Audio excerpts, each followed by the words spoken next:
میں تو امتی ہوں اے شاہ امم۔ 22 لاکھ مربع میل میں سلطنت پھیل گئی، اور حضرت عمر کا وہی دستور اللہ کے نبی کے زمانے والا، مہینے میں ایک دن گوشت کھانا ہے، چھنے ہوئے آٹے کی روٹی نہیں کھانی ہے، اور سخت لباس پہننا ہے۔ تو صحابہ آپس میں جمع ہوئے کہ اب حضرت عمر کو اپنا رویہ بدلنا چاہیے، کوئی خادم ہو، کوئی غلام ہو، کوئی لباس اچھا ہو، کھانا اچھا ہو۔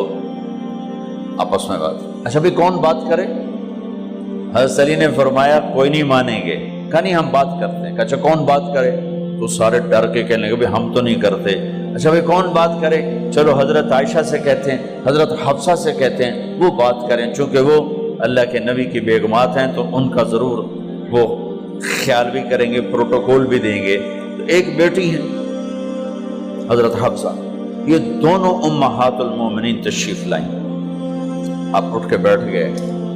حضرت عائشہ نے بات شروع کی، امیر المومنین آپ سے ایک بات کرنی ہے۔ کہو۔ کہ اللہ کے نبی کا دور تھا، دنیا آئی نہیں تو وہ فقر میں چلے گئے، پھر میرے باپ کا دور آیا تو دنیا کوئی نہیں آئی تھی، وہ بھی فقر میں چلے گئے۔ اب اللہ نے آپ کا دور ہمیں دکھایا ہے، ملک فتح ہو گئے، سونے چاندی کے ڈھیر لگ گئے، اور آپ اسی فقیری پر ہیں۔ ہم دونوں یہ عرض کرنے آئی ہیں کہ آپ اپنا طرز زندگی بدل لیں۔ تو ایک دم چہرے کا رنگ بدلا، فرمایا کس نے بھیجا ہے تم دونوں کو میرے پاس؟ تو حضرت عائشہ نے کہا پہلے آپ ہاں نہ کریں پھر ہم بتائیں گے کس نے بھیجا ہے۔ فرمایا اگر مجھے ان کے تم نام بتاؤ نا تو میں مار مار ان کے چہرے لال کر دوں جنہوں نے تمہیں میرے پاس بھیجا ہے۔ پھر ان کے آنسو بھر آئے۔ پھر فرمایا میری بیٹی حفصہ، میں عائشہ سے نہیں تجھ سے بات کر رہا ہوں، تو بتا، تو گھر والی ہے۔ زندگی میں اللہ کے نبی نے 2 ٹائم کھانا کھایا؟ کبھی 2 ٹائم کھانا کھایا؟ اللہم نعم، کہا جی نہیں کھایا، نہیں کھایا۔ تمہیں پتہ ہے نا صبح کھاتے تھے شام نہیں کھاتے؟ کہا جی شام کھاتے تھے صبح نہیں کھاتے تھے، ٹھیک ہے نا؟ کہا جی۔ کہا اچھا تمہیں پتہ ہے نا میرے نبی کے پاس ایک ہی پہننے کا جوڑا ہوتا تھا، تمہاری الماریوں میں تمہاری بیگمات کے 200 جوڑے لٹکے ہوتے ہیں، تمہارے 50 جوڑے لٹکے ہوتے ہیں۔ حفصہ تیرے گھر میں نبی کے 2 جوڑے تھے یا ایک تھا؟ ایک تھا۔ کہ اسی کو خود دھوتے تھے، نوکر نہیں دھوتا تھا، بیگم نہیں، خود دھوتے تھے، سکھاتے تھے، پہن کے باہر آتے تھے۔ کئی دفعہ ایسا ہوا کہ نہیں ہوا کہ نماز کا ٹائم آیا اور بلال نے آ کے آواز لگائی یا رسول اللہ نماز کا وقت ہو چکا ہے، اور آپ فرماتے تھے بلال ابھی میرے کپڑے خشک نہیں ہوئے، ہنے سکنے پائے، ہنے سکنے پائے۔ علی گلین میں آ جانا، نماز لیٹ ہو جاتی تھی، کپڑے خشک نہیں ہوتے تھے۔ اور تمہیں وہ دن تو یاد ہوگا کہ ایک دفعہ جوڑا بھی نہیں تھا، ایک چادر ہی تھی، اسی کو گلے میں اور بدن پہ لپیٹ کے نماز پڑھائی تھی۔ اور تمہیں وہ بھی یاد ہوگا کہ ایک دفعہ چادر بھی نہیں تھی تو ایک انصاری عورت سے کپڑے ادھار مانگ کے جا کے نماز پڑھائی تھی۔ تجھے یاد ہے حفصہ میرے نبی نے کبھی ٹیک لگا کے کھانا کھایا؟ تمہیں یاد ہے کبھی ٹیک لگا کے کھانا کھایا؟ ہمیشہ ایسے جھک کے کھانا کھایا کہ میں غلام ہوں، غلاموں کی طرح کھاؤں گا۔ ایک دفعہ تو نے چھوٹے سے اس پر ٹیبل پہ رکھ دیا تھا اور کہا یا رسول اللہ آپ ذرا آرام سے کھا لیں، تو آپ نے کھانا اٹھا کے زمین پہ رکھ کے کہا تھا حفصہ میں غلام ہوں، میں غلاموں کی طرح کھانا کھاؤں گا۔ تجھے وہ بھی یاد ہوگا تیرے گھر میں میرے نبی کا بستر کیا تھا بتا؟ کہا جی ایک ٹاٹ تھا، ٹاٹ جو دن میں پھیلا دیتی تھی رات کو دوہرا کر دیتی۔ کہا اچھا وہ رات یاد ہے جب تو نے اسی ٹاٹ کی ایک کی بجائے 2 تہہ لگائی تھی، اور صبح اللہ کے نبی نے پوچھا تھا حفصہ میرا بستر تبدیل کر دیا؟ کہا نہیں یا رسول اللہ وہی ہے۔ میں نے ایک کی 2 تہ لگا دی تاکہ آپ کے لیے تھوڑا نرم ہو جائے۔ کہ نہیں حفظہ، اس سے جیسا پہلے تھا ویسا ہی کر دو، میں رات کو اٹھ کے اللہ سے باتیں کرتا ہوں، اس کی نرمی نے مجھے اٹھنے میں ذرا رکاوٹ پیدا کی۔ یہ باتیں میں ٹھیک کہہ رہا ہوں؟ کہ جی ہاں ٹھیک۔ کہ تو اب تم مجھے کہنے آئی ہو کہ میں راستہ بدل لوں؟ حفظہ، جنہوں نے تمہیں بھیجا ہے، عائشہ جنہوں نے تمہیں بھیجا ہے، انہیں بتاؤ 3 دوست تھے، 3 مسافر تھے، ایک ان کی ڈگر تھی، اس پر ایک چلا اور چلتے چلتے چلتے اپنی منزل پہ پہنچا اللہ کے محبوب، پھر دوسرا چلا اور اسی ڈگر پہ چلا اور چلتے چلتے اپنی منزل پر پہنچا ابو بکر صدیق۔ اب تیسرا چل رہا ہے، اگر انہیں کی راہ پہ چلے گا تو ان تک پہنچے گا، ادھر ادھر ہو گیا بھول بھٹک جائے گا۔ انہیں جا کے بتا دو کہ جس راہ پر میرے دونوں ساتھی چلے میں اسی پہ چلتا رہوں یہاں تک کہ میرا اللہ مجھے میرے ساتھیوں سے ملا دے۔ اللہ نے کیسے ملایا؟ نماز میں خنجر لگا، نماز فجر کی نماز پڑھا تھا، اب ایک دم گرے، وہ چھپا ہوا تھا ابو لولو مجوسی، اس نے 7 وار کیے خنجر کے پیٹ میں، تو اب گرے تو پہلی صف والوں کو تو پتہ تھا، پیچھے نہیں، تو عبد الرحمن بن عوف لپک کے آگے مصلی پہ کھڑے ہو کے نماز شروع کر دی، اور چند آدمی اس کو پکڑنے کے لیے بھاگے، پھر اس نے آگے جا کے اپنے آپ کو خنجر مار کے اس نے خودکشی کر لی۔ اٹھا کر مکان پر لے گئے، دودھ پلایا گیا تو وہ آنتوں سے باہر نکل گیا، کہنے لگے موت کا پیغام آ گیا ہے۔ تو اپنے بیٹے کو بلایا کہ بیٹا جا کر اماں جان عائشہ سے کہو کہ عمر، امیر المومنین نہ کہنا، اب میں امیر المومنین نہیں ہوں، کہنا کہ عمر بن خطاب اپنے دونوں ساتھیوں کے ساتھ قبر کی جگہ چاہتا، اگر مجھے اجازت مل جائے تو مجھے وہاں دفن کرنا، اگر اجازت نہ ملے تو مجھے عام قبرستان میں دفن کر دیں۔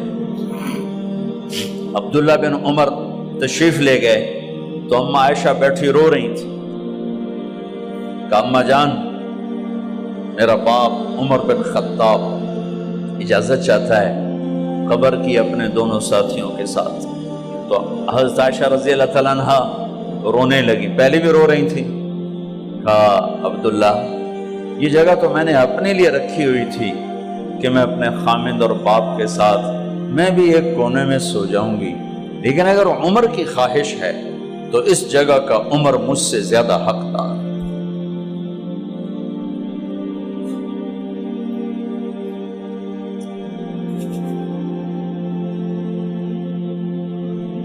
بیٹے نے آ کر کہا ابا جان مبارک ہو، اجازت ہو گئی۔ کہا بیٹا ہو گئی، لیکن جب میری میت اٹھاؤ تو دروازے پر جا کر رکھنا اور ایک دفعہ دوبارہ پوچھنا، ہو سکتا ہے میرے شرم میں اجازت دی ہو اور میرے مرنے کے بعد انکار فرما دیں، تو ایک دفعہ دوبارہ پوچھنا، اس وقت پہ اجازت ملے تو پھر لے جانا ورنہ واپس لے جانا۔ حضرت علی اور حضرت حسن تشریف لائے جس دن انتقال ہو رہا ہے، تو گھبراہٹ دیکھی، علی نے فرمایا عمر موت سے ڈر گئے ہو؟ کہ نہیں موت سے نہیں ڈرا، موت کے بعد کیا ہوگا اس سے ڈر گیا۔ یہ کون کہہ رہا ہے؟ میرے بعد کوئی نبی ہوتا تو عمر ہوتا، یہ وہ کہہ رہا ہے۔ یہ کون کہہ رہا ہے؟ آپ نے کہا آج رات میں جنت میں گیا تھا، میں نے ایک بڑا خوبصورت محل دیکھا، سونے چاندی زمر یاقوت موتیوں کا، میں نے کہا یہ کس کا ہے؟ تو مجھے کہا گیا یہ آپ کے غلام عمر بن خطاب کا ہے۔ کون کہہ رہے ہیں موت کے بعد جو ہوگا اس سے ڈر رہا ہوں؟ کہ آپ مسجد میں انٹر ہوئے، مسجد میں ایسے لوگ تھے، ادھر ابو بکر تھے اور ادھر عمر تھے، ہاتھ دیو، آپ نے یوں ہاتھ پکڑ لیا، دونوں کے ایسے ہاتھ پکڑ لیے، ادھر ابو بکر ادھر عمر، کہ مجھے دیکھ رہے ہو؟ کہ جی، کہ قیامت کے دن میں ایسے اٹھوں گا کہ میرے ادھر ابو بکر ہوگا اور ادھر میرے عمر ہوگا۔ یہ عمر کہہ رہے ہیں موت سے نہیں ڈرا ہوں، موت کے بعد کیا ہوگا اس پہ ڈر رہا ہوں۔ تو حضرت علی نے فرمایا کیوں ڈرتے ہو؟ میں گواہی دیتا ہوں، میں نے کئی دفعہ اللہ کے محبوب سے سنا کہ جنت کے بڑی عمر کے، ایک تو نا جنت کے نوجوانوں کے سردار، وہ تو حسن حسین ہیں، میں نے کتنی دفعہ سنا اللہ کے نبی سے کہ جنت میں بڑی عمر کے لوگوں کے سردار ہیں ابو بکر اور عمر۔ تو آپ نے کہا قیامت کے دن گواہی دو گے؟ آپ نے کہا، حضرت علی نے کہا میں بھی گواہی دوں گا، میرا بیٹا حسن بھی گواہی دے گا۔ وہ حضرات تشریف لے گئے تو موت کی آہٹ کو محسوس کیا تو بیٹے کی گود میں سر تھا عبداللہ بن عمر کا، بیٹا یہ زمین پہ لٹا۔ انہوں نے یہاں سے ہٹا کر یہاں سر رکھ دیا۔ وہ حق سنا نہیں کیا کہہ رہا ہوں، زمین پہ ڈال دے۔ ان کا جی نہیں چاہ رہا تھا، کیا کہہ رہا ہوں، زمین پہ ڈالو۔ انہیں آگے کر دے، وہ پیچھے اٹھ، اپنا چہرہ مٹی میں یوں رکھ اور مٹی میں منہ ملنے لگے ایسے، اور کہہ رہا ہے ویل لک یا عمر ان لم یغفر لک عمر ان لم یغفر لک ربک، اے عمر اگر تیرے رب نے آج تجھے معاف نہ کی تو تو ہلاک ہو۔ ویل لک ولأمک ویل لک ولأمک یا عمر ان لم یغفر لک ربک، عمر اگر آج تجھے اللہ نے معاف نہ کی تو تو ہلاک ہو۔ اتنے بڑے مقام والے 1,24,000 میں ایک آدمی ہے مراد، جسے مانگا گیا ایک آدمی، یا اللہ عمر دے دے میرے اسلام کی بلندی کے لیے۔ وہ کہہ رہے ہیں ویل لک یا عمر ان لم یغفر لک رب،